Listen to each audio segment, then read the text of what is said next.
Hello, good morning everyone. This is Jas Muhammad Khan and I welcome you with today's segment that is related to Bryophyta student. Bryophyta is again the next group of the crypto game. About the Thallophyta we have discussed, and in the Thallophyta there is one subdivision come that is known as algae. Like this, there is one group of the plant that is known as Bryophyta student.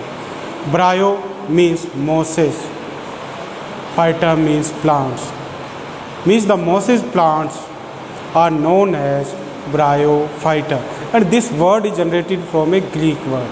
Means bryo word or phyta words comes from the Greek word. Now we come on the main characteristic of this. Bryophyta plants are also known as amphibian plant. Means they are known as moss plant.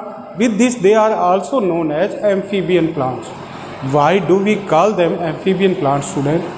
Because they are found in both habitat, especially for the reproduction.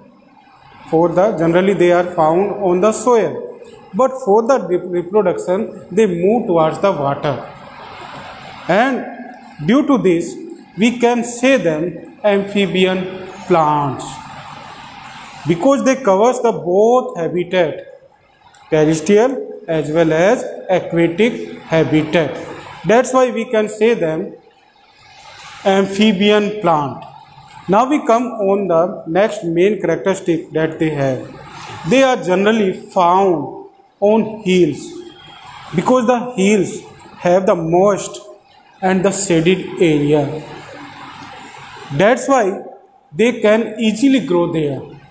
So they are found on the moist and the shaded area, student. And on the generally many times they also grow on the walls. And on the walls, when we observe grass like green patches, that grass like green patches on the wall belongs from Bryophyta, student. Now we come on its next characteristic, that it has a thalloid like structure. Means its body does not have any differentiation because we can't differentiate it into stem, root and leaves.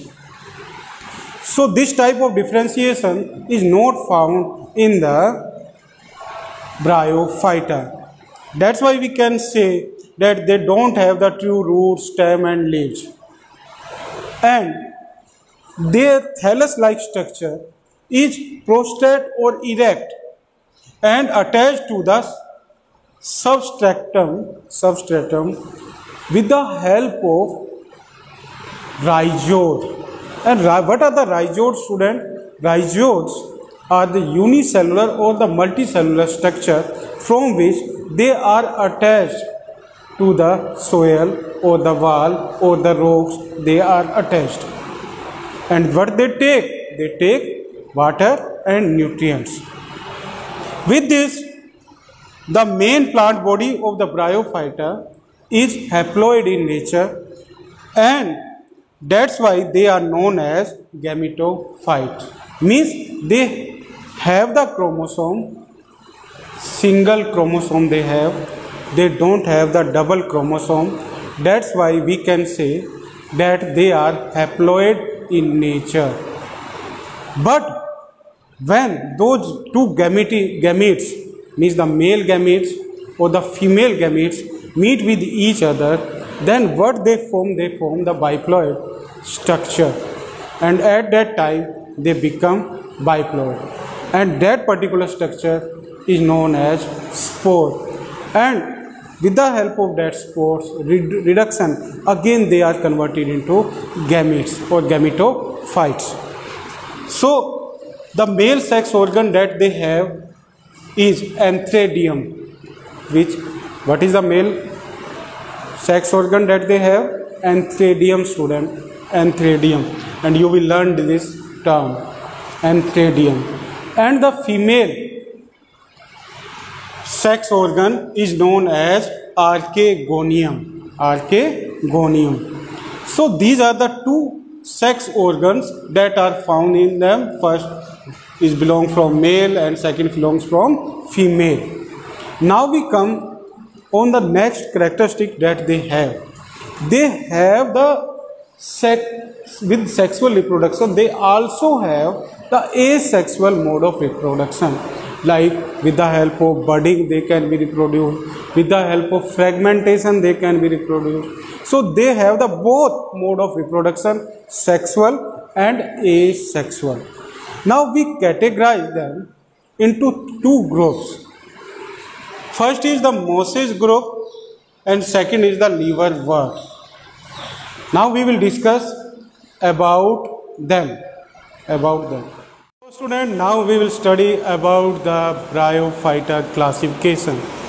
The bryophyta belongs 20,000 species on the earth. Means there are the 20,000 species are found on the earth, and those species are classified into different phyla or different categories.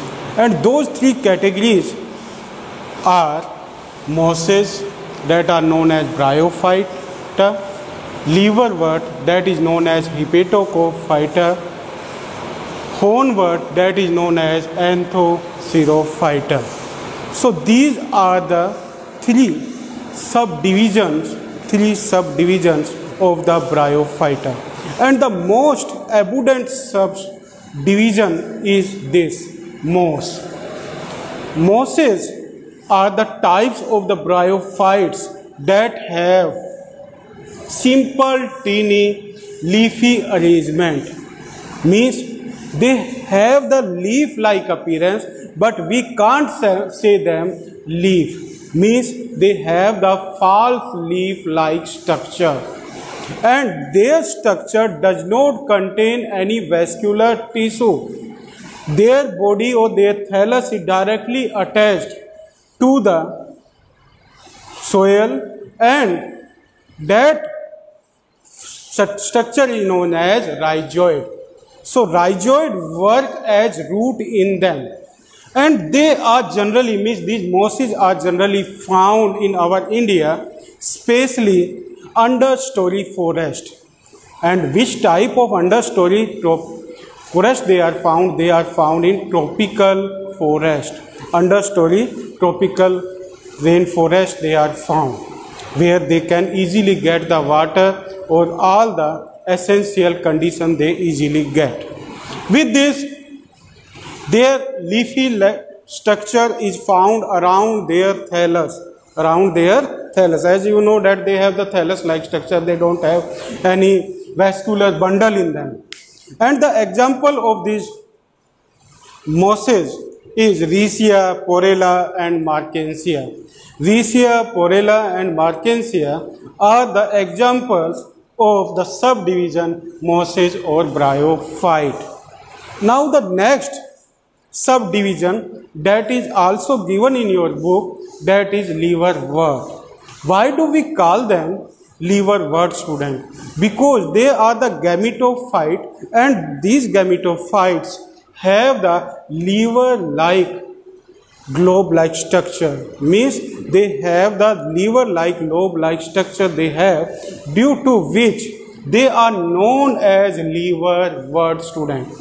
And around 7,000 species are existed on the earth. Means it belongs from the around 7,000 species, and generally they are also found in the terrestrial habitat. They don't have the true leaves, and they have the horn-like gametophyte structure, and they have the foliage and thallus which are green leafy-like arrangement. Means they also have the leaf-like appearance, but those are not true leaf, and they don't have the scale. If we compare them in the form of scale, they have some outer covering on their body, means some bryophyte. So that outer covering is found in the bryophyta, but they don't have the outer covering, scales are absent in them. And the example of the liverworts or the hepatocophyta are Funaria and Sphagum. Funaria and the Sphagum are the examples of the hepatocophyta, student.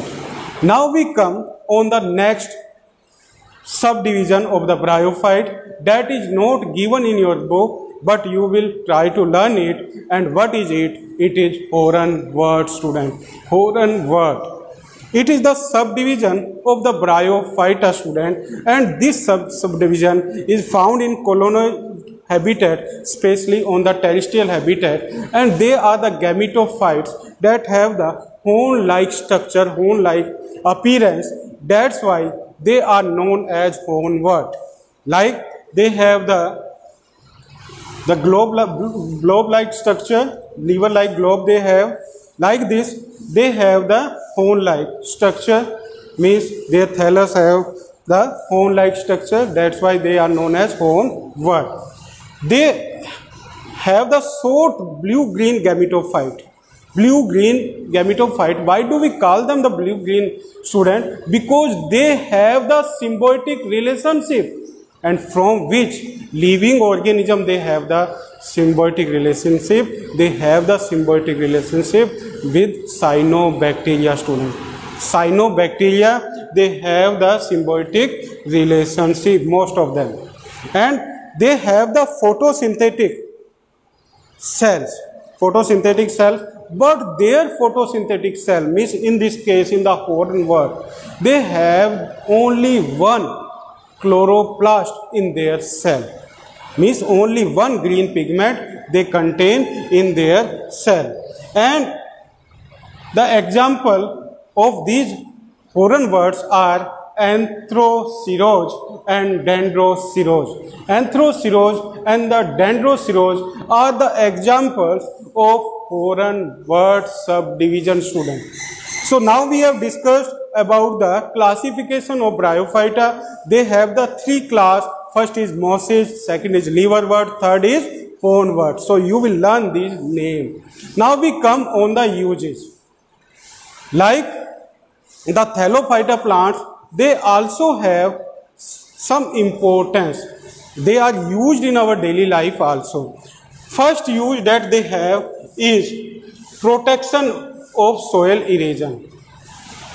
As you know that the removal of the top layer of the soil is known as soil erosion. So soil erosion can be stopped by the growing of these types of bryophytes, mosses bryophytes. We can stop the soil erosion. And second important use that is also related to this, as you know that most of the bryophytes are found on the rocks. So with the help of that, what they do, they help in the formation of soil. Means soil is formed with the help of bryophyta because they are the first plants that grow on the rocks or on the mountains or on the hilly areas.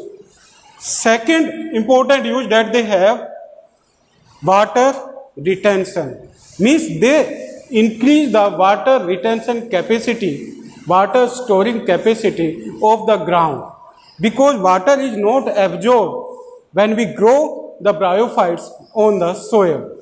So they also increase the water retention capacity of the particular ground. Next importance that they have is peat. They are used as peat, student. Now what is peat? Peat is a special type of bryophyte that is used as fuel, student. Like in the liverwort we read about the sphagum. That sphagum, dry sphagum or the dead sphagum is used as fuel. Like generally what we use as fuel would we use like this, that sphagum is also used as fuel to produce the heat, student. Next important use that they have as food. There are many herbivorous animals take these bryophytes as food, student. As food they take it. And the next important characteristic that they have is medicine. They are also used in medicine. There is one particular bryophyte that is known as Polytrichum that polytrichum decoction is used to remove the stone. Means to remove the stone from the kidneys, it is used. Which bryophyte is used? It is polytrichum. Polytrichum is used, is a particular bryophyte that is used to remove the stone. There is another bryophyte that is known as phagum. It is also used as medicine. And which type of medicines are prepared with the help of this? Eye disease related medicines are prepared with the help of phagum, because this phagum is used for water treatment, student, water treatment. So with the help of that water treatment, the eye medicines are prepared with the help of the phagum. So there are the two uses I have told you of the phagum, this phagum. First, it is used as fuel when it is found as dry nature, then it is used as fuel, and second use of the phagum is it is used as water treatment. Next important use that they have, like this Markensia. This Markensia is used for the treatment of tuberculosis, student. There are some medicines are prepared by this Markensia, and that is used to treat the tuberculosis, TB. Now we come on the next use. Generally these mosses or the bryophytes are used in packaging of the toys, packaging of the statues, packaging of the glass objects. For the packaging they are used. Means when the glass object or the statues are packed in a packet, then before packaging they are surrounded by the mosses or the bryophytes. So they also help in the packaging. Now the next importance of the mosses. As you know that in the summer season, what we use the cooler, and in the cooler there are some grass-like, dry grass-like appearance structures are used. Those structures belong from the particular type of bryophytes, and with the help of that, what type of effect we have the cooling effect. So that cooling effect or that cooling effects come due to the presence of bryophyte, because the water is evaporized, and due to the water evaporation we get the cooling. So they are also used as cooling agent, these mosses. So it is about their classification of the bryophyte and the uses of the bryophytes. Now you will learn it and try to do all the questions related to bryophyte. Thank you very much and have a nice day.